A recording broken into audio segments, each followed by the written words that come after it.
उत्तर प्रदेश की 13 विधान परिषद सीटों के लिए आज नामांकन था, जिसे 10 सीटों पर एनडीए और 3 सीटों पर समाजवादी पार्टी के प्रत्याशियों ने नामांकन किया।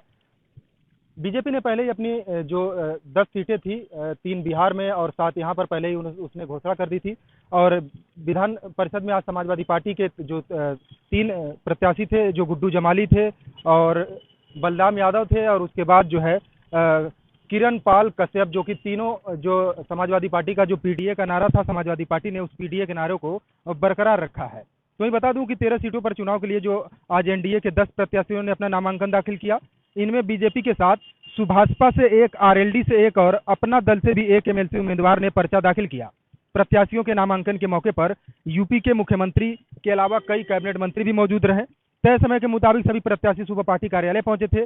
उसके बाद जो है सभी एक साथ विधान भवन पहुंचे, जहां सभी प्रत्याशियों ने भारतीय जनता पार्टी के अपना नामांकन किया। बीजेपी ने एमएलसी चुनाव के लिए पूर्व मंत्री महेंद्र सिंह को भी टिकट दिया है। इनके अलावा जय बहादुर पाठक, अशोक कटारिया, मोहित बेनीवाल, धर्मेंद्र सिंह, राम तीरथ सिंघल और संतोष सिंह को प्रत्याशी बनाया है। रालोद की तरफ से योगेश चौधरी एमएलसी प्रत्याशी हैं। इनके साथ ही अपना दल सोने लाल की ओर से पार्टी के कार्यकारी अध्यक्ष आशीष पटेल और ओम प्रकाश राजभर की सुभाषका की ओर से बिच्छेलाल राजभर ने नामांकन भर दिया।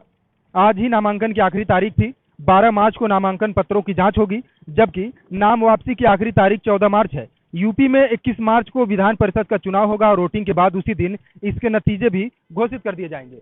तो कहीं ना कहीं समाजवादी पार्टी ने जो पीडीए का अखिलेश यादव का नारा था, उस पीडीए के नारों को लोकसभा चुनाव से पहले ही अखिलेश यादव ने 3 प्रत्याशी जो विधान परिषद भेजे हैं, पिछड़ा, दलित और अल्पसंख्यक का जो उनका नारा था, उसमें गुड्डू जमाली और बलराम यादव और किरण पाल कश्यप जो है, तीनों प्रत्याशी समाजवादी पार्टी के जो है वो पिछड़ा, दलित और अल्पसंख्यक के हैं, जिसको लेकर अखिलेश यादव ने ये नारा दिया था। आज समाजवादी पार्टी कार्यालय पर कांग्रेस और समाजवादी पार्टी की संयुक्त बड़ी बैठक भी थी, जिसको लेकर लोकसभा चुनाव की 80 सीटों को लेकर काफी चर्चा भी हुई। तो कहीं ना कहीं जो 13 सीटें थी, 13 सीटों में से 10 सीटों में से 7 सीटें बीजेपी ने अपना कैंडिडेट विधान परिषद भेजा है।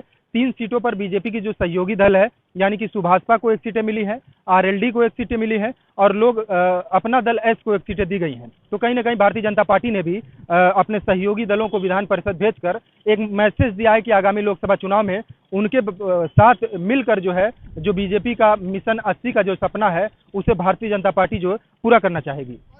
पर आपके समक्ष आ चुके हैं मित्रों। अगले 15 मिनट में हमें इस कार्यक्रम को बहुत गति के साथ आगे बढ़ाना है। कृपया अपने स्थान पर बैठे। उत्तर प्रदेश के 2 सपूतों माननीय मुख्यमंत्री श्री योगी आदित्यनाथ जी और माननीय अपने स्थान पर बैठे। माननीय रक्षा मंत्री का स्वागत हो रहा है उनके अपने ही नगर लखनऊ में।